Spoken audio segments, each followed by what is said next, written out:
비린내와 소주, 김상무, 땀에 젖은 수건을 목에 걸고 박스 하나를 든 채 등장한다. 숨이 가쁘다. 여러분, 사람 몸에서 나는 냄새 중에 제일 안 빠지는 게 뭔지 아십니까? 피 냄새, 담배 냄새 아닙니다. 바로 이 돈 냄새 섞인 비린내입니다. 자기 소매 냄새를 맡으며 인상을 찌푸린다. 식품, 재가공. 말이 좋아 사장이지. 하루 종일 냉동 창고에서 꽁꽁 얼어붙은 명태 새끼들이랑 씨름하다 보면 내 몸도 생선 토막이 된 것 같아요. 오늘 하루만 해도 거래처 10군데를 돌았습니다. 김 사장, 물건이 왜 이래? 김상무, 단가 좀 낮춰줘. 그 소리들 다 받아내고 나면 귀에서도 비린내가 납니다. 박스를 탁자 위에 툭 내려놓으며 그래도 이 짓을 못 관둬요. 나를 기다리는 사람들이 있거든요. 아니, 정확히 말하면 내 박스 속에 든 이 안주들을 기다리는 거겠지만 김상무, 박스에서 소주 2병과 검은 봉지를 꺼낸다. 퇴근길에 차를 몰다 보면 핸들이 지 멋대로 꺾이는 곳이 있습니다. 도심 한복판인데 빌딩 숲 사이에 웬 다 쓰러져가는 절간 하나가 숨어 있어요. 만월사. 이름은 예쁘죠? 근데 거긴 향내보다 소주 냄새가 더 진동합니다. 남들은 거기 가서 복 달라고 비는데 저는 거기 가서 내 속에 쌓인 비린내를 씻어냅니다.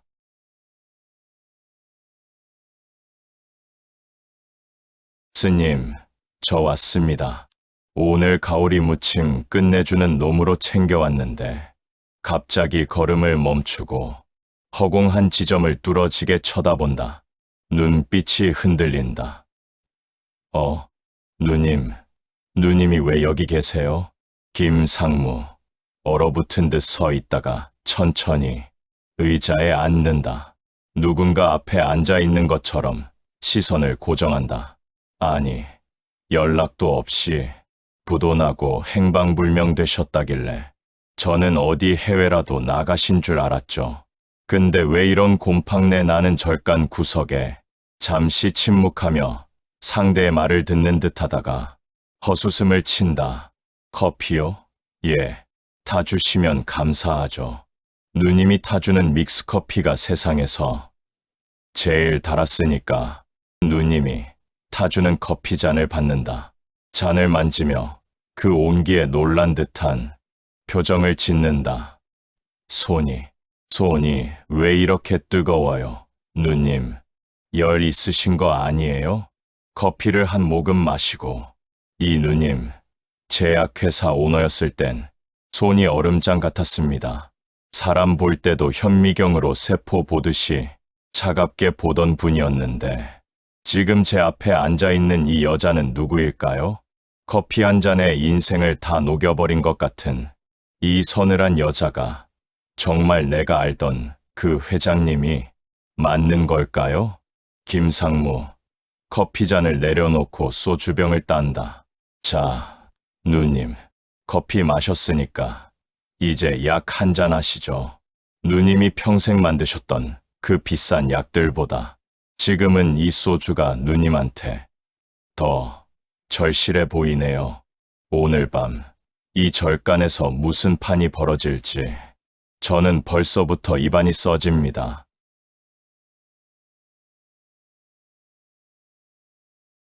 김상무는 식탁에 앉아있고 보이지 않는 주인공은 김상무 앞에 앉아있다.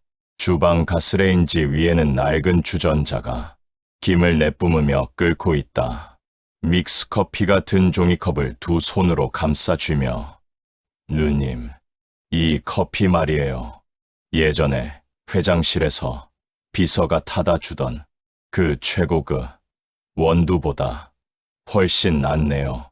아니, 정확히는 이 맛이 더 무섭다고 해야 할까? 달아요. 혀가 얼얼할 정도로 단데 끝맛은 왜 이렇게 써요? 꼭 누님 인생 같네. 김상무, 컵을 내려놓고 주방 안쪽을 슬쩍 살핀다. 그나저나 우리 주지스님, 정말 대단하시네. 나한테는 그렇게 수행 중이다. 고기는 비리다. 하시더니 누님 오시니까 주방을 통째로 내주고 어디로 숨으셨대?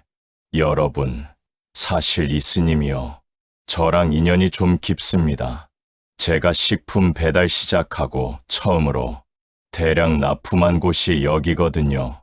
근데 말이 납품이지 사실상 뒷바라지였죠.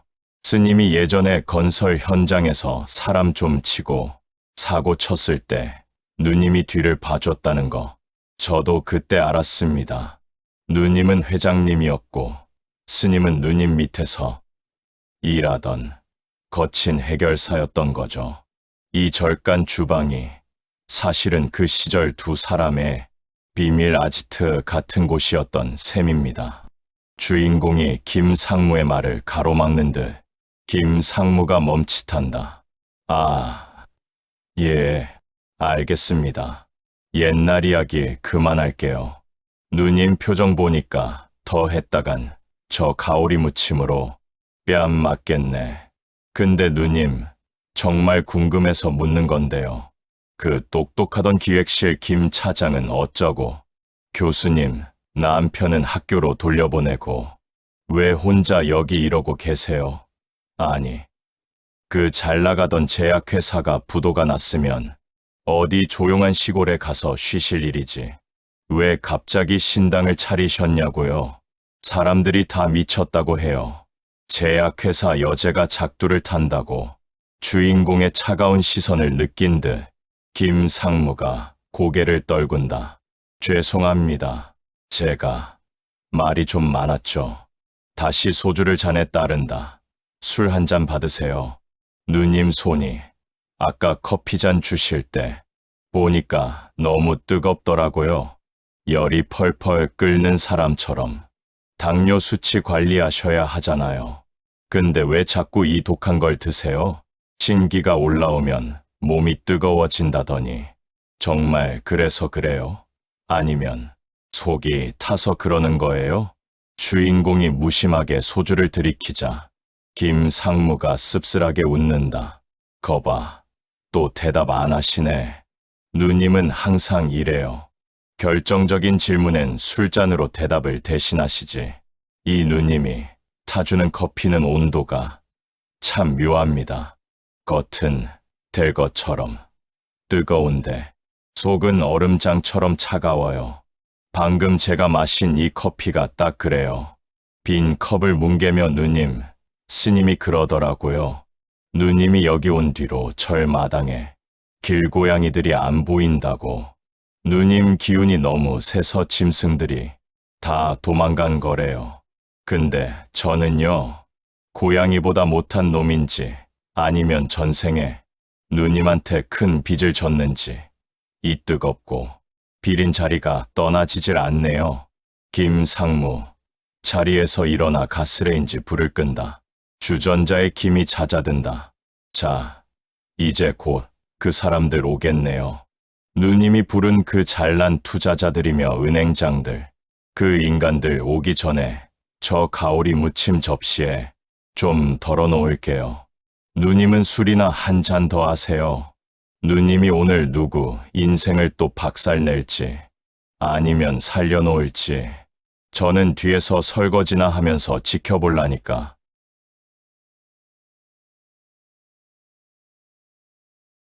김상무는 가오리 무침을 접시에 담고 있고 식탁 위에는 소주병이 늘어나 있다. 갑자기 밖에서 고급 승용차의 타이어가 자갈을 긁는 소리가 들린다. 접시를 내려놓으며 밖을 본다. 거보세요. 오지 말래도 꾸역꾸역 찾아온다니까. 저 소리 들리시죠? 수입차 타이어가 자갈길 긁는 소리. 저건 부처님 만나러 온 소리가 아니에요. 돈 냄새 맡은 들깨들이 들이닥치는 소리지. 수건으로 손을 닦으며 입구 쪽을 향해 서서 보이지 않는 인물들을 맞이한다. 어이구, 이 밤중에 여기까지 어쩐 일이십니까? 아, 조 사장님, 여긴 웬일이세요? 저번에 투자금 날리고 한강 가신다더니 아직 살아계셨네. 그리고 옆에는 최 지점장님, 은행 문 닫을 시간 아닌가?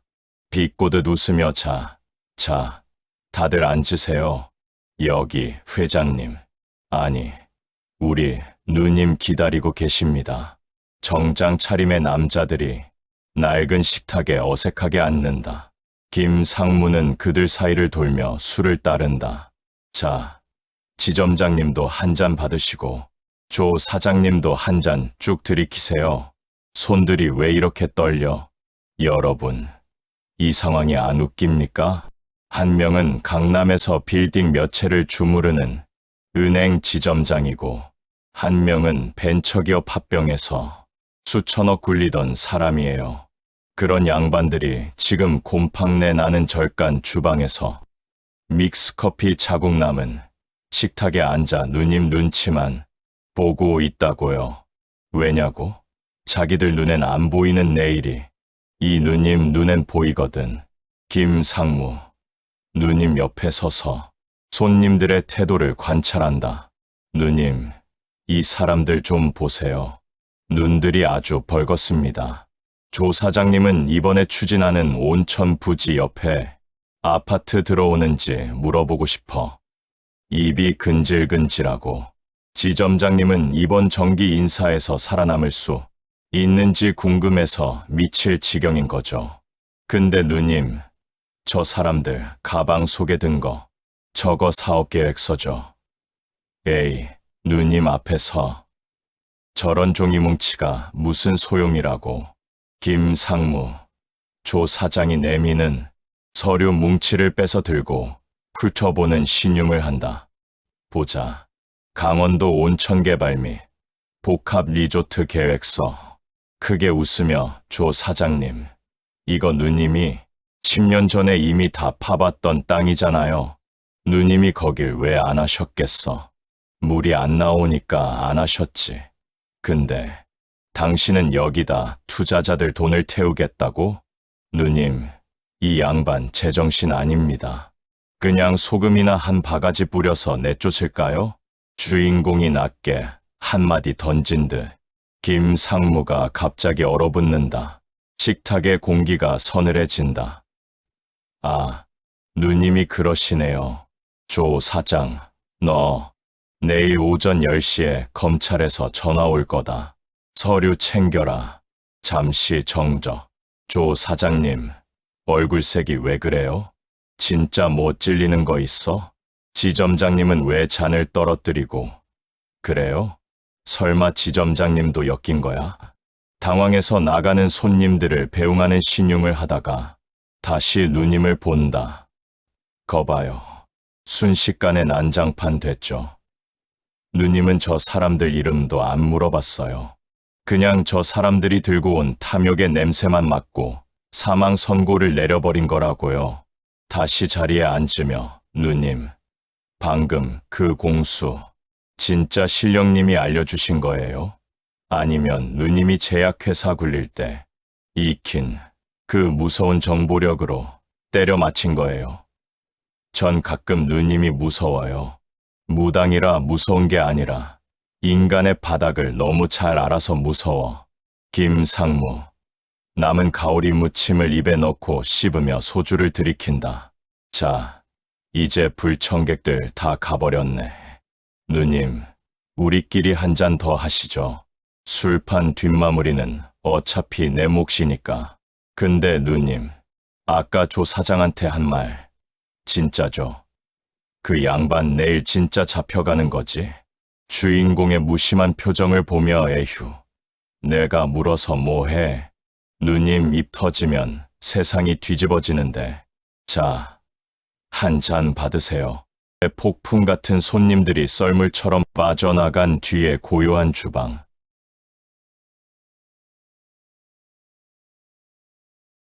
김상무는 흩어진 빈 병들을 하나씩 세우며 생각에 잠긴다. 김상무, 빈 소주병 하나를 들여다보며 방금 나간 그 인간들 말입니다. 누님이 제약회사 오너였을 땐 감히 눈도 못 마주치던 양반들이에요. 그때 누님은 여제였거든요. 여러분은 상상이나 가세요? 대한민국 약값이 누님 손가락 하나에 왔다 갔다 하던 그 시절을요. 김상무, 자리에서 일어나 허공에 큰 창문이 있는 것처럼 손을 뻗는다.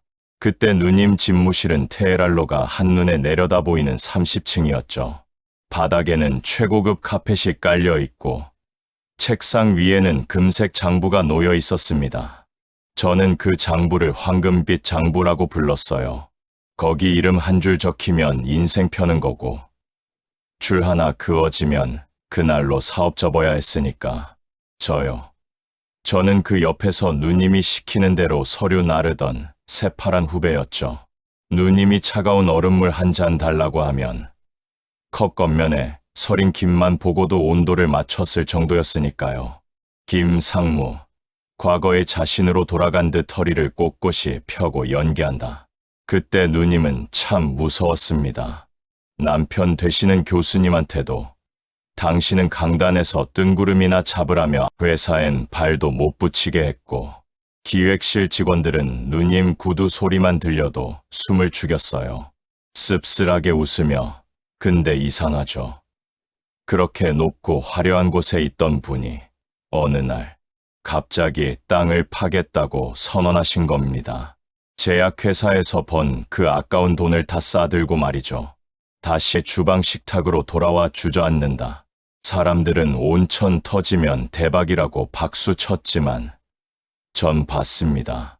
누님이 황금 장부 대신 지질 지도를 펼쳐놓고 밤새도록 담배를 태우시던 그 뒷모습을요. 그때 누님 등에선 이미 비린내가 나고 있었어요. 돈 냄새가 아니라 곧 무너질 성벽에서 나는 흙먼지 냄새 말입니다. 누님을 보며 누님, 기억나세요? 제가 그때 말렸잖아요. 누님, 온천은 지옥으로 가는 구멍입니다. 그냥 약이나 팔고 편히 사시죠라고 주인공이 술잔을 탁 내려놓는 소리에 깜짝 놀라며 말을 멈춘다. 아, 죄송합니다. 또 아픈 데를 찔렀네. 술을 따르며 누님은 그때 제 말을 듣는 대신 저한테 제가공 식품 업체를 차려주셨죠. 너는 여기서 나는 비린내나 맡고 있어라. 곧 내 트럭이 바빠질 거다 하시면서 누님은 이미 알고 있었던 걸까요? 온천은 안 터지고 결국 빚더미에 앉아 이 절간으로 숨어들게 될 거라는 걸. 아니면 그 황금빛 장부에 마지막으로 적힌 이름이 바로 자기 자신이었다는 거요? 김상무, 소주를 들이키고 나서 주인공의 손을 가만히 응시한다. 누님, 아까 조 사장 내보낼 때요. 누님 눈이 예전 오너실에 앉아 계실 때 그 눈이랑 똑같더라고요. 사람 하나 죽이고 살리는 걸 아무렇지 않게 결정하던 그 서늘한 눈. 근데 지금은 그 눈에 눈물이 고여 있네요. 누님, 정말 그 신기라는 게 누님을 살리려고 온 거예요? 아니면 죽이려고 온 거예요? 황금 장부는 다 탔는데 왜 누님 가슴 속엔 아직도 태워야 할 게 그렇게 많이 남았습니까? 김상무가 젖은 행주로 탁자를 3개 문지르기 시작한다. 자, 과거 회상은 여기까지. 누님, 잔 비었습니다. 이제 다시 미친 할머니로 돌아와서 저랑 소주나 마저 하시죠. 과거의 여제면 어떻고 지금 무당이면 어때요?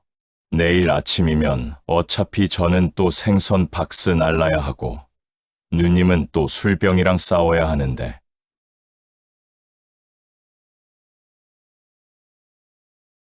새벽 2시경 주방은 빈 소주병으로 가득하다. 김상무는 여전히 정갈한 자세로 앉아있고 누님은 고개를 숙인 채 덧친 숨을 몰아쉬고 있다. 주방 조명 하나가 깜빡거린다.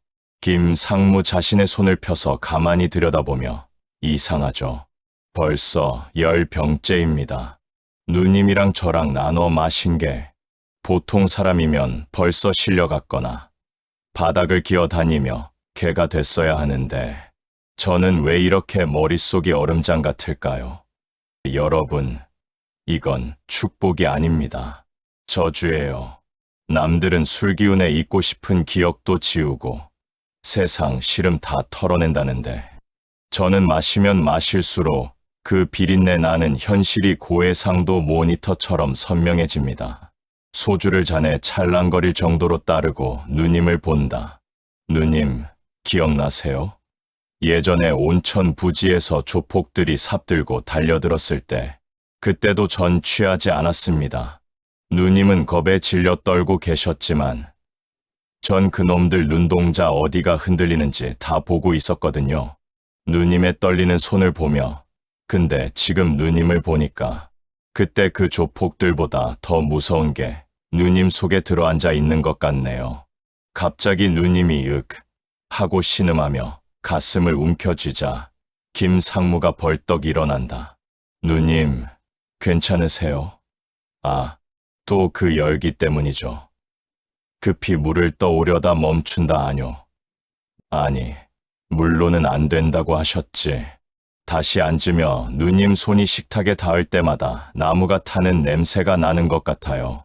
당뇨 수치는 천장을 뚫고 있을 텐데 누님 몸속에 있는 그 손님은 지치지도 않나 봅니다. 술을 그렇게 들이부어도 그 뜨거운 기운을 못 끄다니. 김상무, 누님의 시선을 피하며 술잔을 만지작거린다. 가끔은 그런 생각을 합니다. 내가 취하지 않는 건 누님이 쏟아내는 그 뜨거운 독설이랑 고통을 다 받아내라고 신이 나한테 준 특권인가? 아니면 감옥인가? 목소리가 낮아지며 누님, 아까 그 조 사장한테 전화 온 거 보셨죠? 검찰이라면서요? 누님이 내뱉은 말이 그대로 칼이 돼서 그 사람 목을 쳤어요. 누님은 이제 약 대신 말로 사람을 죽이고 살리네요. 근데 누님 얼굴은 왜 그렇게 망가져가요? 사람 살리는 약 팔 땐 그렇게 예쁘시더니 누님이 갑자기 김상무의 손목을 꽉 잡는다. 김상무가 비명을 참으며 고통스러워한다. 아, 누님, 손이 왜 이렇게 뜨거워요? 이건 사람 체온이 아냐. 불덩이를 쥐고 있는 것 같아. 누님의 눈을 똑바로 응시하며 누님, 지금 저 보고 있는 거 맞죠? 회장님 맞죠? 아니면 누님 뒤에 숨어있는 그 누군가입니까? 내 눈 똑바로 봐요. 나는 안 취했어. 당신이 누구든 난 다 기억할 거라고. 잠시 정적. 누님이 손을 스르르 놓는다. 김상무는 벌겋게 달아오른 손목을 문지른다. 방금 누님 눈 속에 제가 본 게 뭔지 아세요? 거대한 불구덩이였습니다. 터지지 않은 온천 대신 누님 몸속에서 지옥불이 터지고 있었어요. 허탈하게 웃으며 사람들은 누님이 돈 벌려고 신내림 받았다고 비웃죠. 천만에 누님은 지금 저 불길에 자기 몸을 태워서 남의 업보를 대신 끄고 있는 거예요. 소주로 그 불을 잠재우면서 말이죠. 김상무, 다시 잔을 채운다. 손이 미세하게 떨린다. 자, 한 잔 더 하시죠. 누님이 타 죽기 전에 내가 먼저 취할 수만 있다면 좋을 텐데. 누님, 그거 알아요? 오늘 밤이 지나면 누님 눈가에 주름이 하나 더 늘어날 거예요. 그건 늙어서 생기는 게 아냐. 누군가의 지옥을 대신 봐준 흉터지. 잔을 내밀며 누님, 죽지 마세요. 내일 아침에 제가 다시 식품 박스 나를 때까지는 제발 그 뜨거운 거 좀 참고 계세요. 김상무가 고개를 숙이고 술을 들이킨다.